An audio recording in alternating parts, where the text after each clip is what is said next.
Let's talk about sciatica and treatment strategy and about nervous system safety. Now remember, when it comes to sciatica, it's not just one muscle that's going to cause sciatica. It's the entire structure of what's happening to their body. A lot of different things can contribute and cause sciatica. Remember, with sciatica, it's not just specifically, hey, their performance right here is getting impinged. It's a full body picture. On top of that, remember, sciatica is about protection. Sciatica is very interesting because it can actually turn certain muscles off. If I have sciatica running down my right leg, if it's shooting down, brain has a tendency to say, hey, this leg's having issues. So what I need to do is turn off that right glute and put all my weight over here on that left leg. So contrary to what you may be thinking as a massage therapist, instead of going into massage with someone who has sciatica and thinking in your head, what do I need to release? I know that sounds counterproductive. You're actually going to think, what does their body need? For the brain to release those muscles, allow the nerve to relax, and get out of that hyper fight or flight sense. When I work on sciatica, it's more about calming the nervous system, teaching the body how to relax the nerve. What I like to do is called nerve flossing. Basically what it does, you have the nerve in your lumbar. That's where the sciatic nerve starts. It's going to run inside, come out this part right here, and go down the leg. You're going to have the client, they're going to be lengthening the nerve through the muscle, calming the nerve, teaching it to relax. What they're not doing is just stretching this crazy like that, because it's not going to necessarily do anything. The reason we have them come up at the same time, work their way up, calming it, teaching safety, and then at the same time, you're going to have them do the opposite. Come up, they'll stay down, you'll go down, they'll come up, and stuff like that. It's going to help teach that nerve to let go, to see that different movements are safe again. One thing I want to teach y'all right now is that the nervous system does not like static stretches. And what that means is if I were just lengthening this and just holding that stretch, it can cause instability in the nerve and cause it to react poorly later. You want to teach movement-based stretching. One key note is, let's say they have sciatica, again, down their right leg. I might actually start working on their left leg because of the amount of compensation that's happened because of the right leg sciatica. Letting this side go might in turn help different muscles kind of domino, letting the brain finally say, okay, you can move now, you can relax. I had a client who had some sciatica going on. It was in their left leg. Well, guess what? What I found in that massage, their right leg had compensated so much in a few ways because they had put all the weight over there on that right side, put it leaning into this side and causing a lot of issues. One being the right side, the TFL muscle that connects here into there, it started turning in more on their right. That was causing a lot of problems, standing as well. Now, on top of that, the outer hip, the glute medius, was having trouble activating.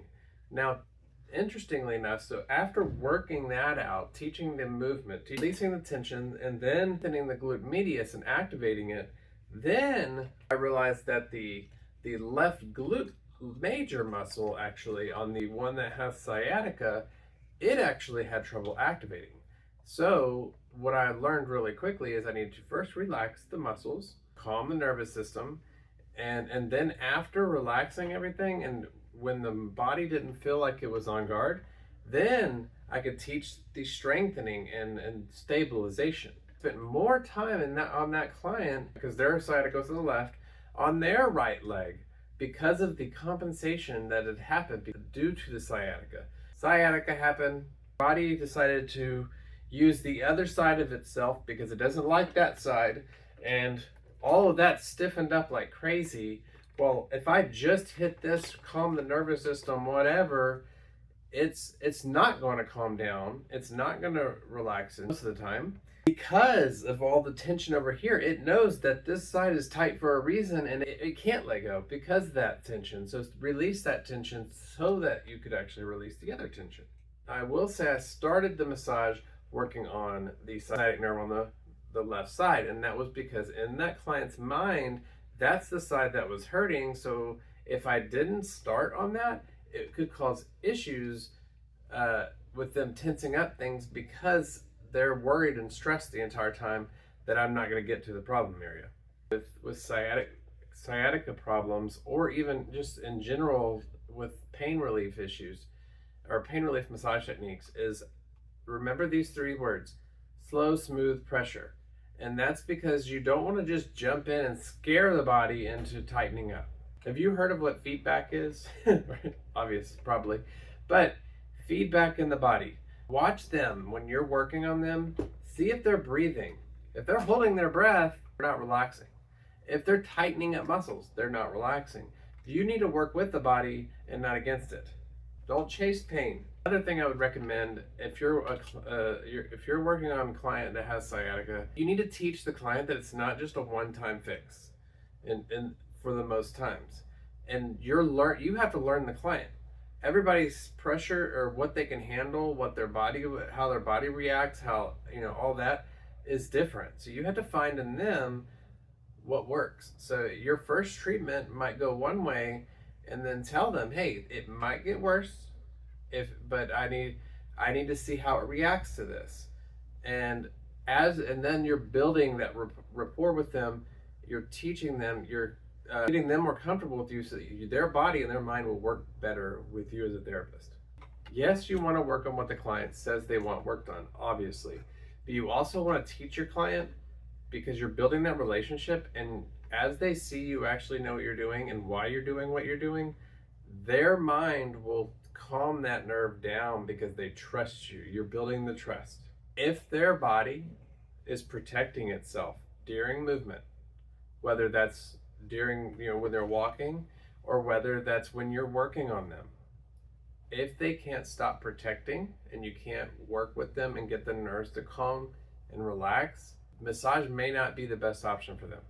Sometimes when you're working on sciatica as a massage therapist, it's not about how much techniques you're throwing at them. It's more about the less amount of techniques that you're doing intentionally towards what they have going on, to figure out how to help them relax, help that nerve to allow itself to lengthen, to allow itself to relax, and to allow movement again. Now, another cool thing, so let's say I have sciatica down my leg over here, down my leg over here. What that's going to cause in general, now not everything works the same, it's in generally going to cause them to put the weight on the other side. If I'm leaning on that side because of this other leg, these lumbar muscles tend to be weaker. It's weaker because it's constantly being lengthened. This side that has all the weight on it, those muscles get shortened and they're holding the compression and tension, but this other side is getting lengthened and it tends to get weak. So one of the things you're going to actually do is teach strengthening on that other side, on the side that has the issue. Teach strength, teach activation. Now, one of the final keys in this video, and I'm going to say, is don't be afraid as a massage therapist to refer out to someone else, to refer out to maybe a more seasoned massage therapist, or maybe refer out to a physical therapist, or refer out to a doctor. Now, there's a way to communicate that to the client. You're not giving up on the client. What it is you're trying to see the different options. You're trying to learn the different strategies of what you can do next. I hope this video helps. Make sure you watch my other sciatica videos on my playlist on my YouTube. Please subscribe and share with your friends. And if you're a massage therapist, check out my channel. They're in the description. Or if you're interested in a sciatica online CEU course, reach out and I'll gladly give you the info, or check out the description. It should have it in there too. Thanks again for watching. Y'all have a great day, and you can also follow me on my other social medias on Facebook, Instagram, and TikTok. Have a great day.